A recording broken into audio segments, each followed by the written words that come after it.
trên đây là viên đá topaz mang mã số 9010. Viên đá có sắc xanh dương sâu, tối và có tông màu xám nhẹ, rất quý phái và sang trọng, độ bão hòa màu cao, mang lại cảm giác chiều sâu và bí ẩn. Kiểu cắt oval, đây là kiểu cắt phổ biến giúp tối đa hóa diện tích bề mặt và giữ được trọng lượng của viên đá.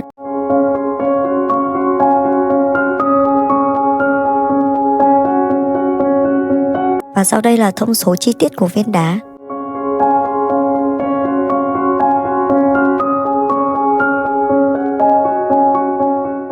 Các bạn có thể tham khảo một số sản phẩm tiêu biểu trên đây. Viên đá trong suốt, không thấy bao thể tạp chất bằng mắt thường, kiểu cắt và độ trong suốt giúp ánh sáng tán xạ tốt, tạo ra các mảng sáng tối ấn tượng trên bề mặt xanh đậm. Đây là một viên đá topaz chất lượng cao, kiểu cắt oval kinh điển, mang lại vẻ đẹp tinh tế và cổ điển.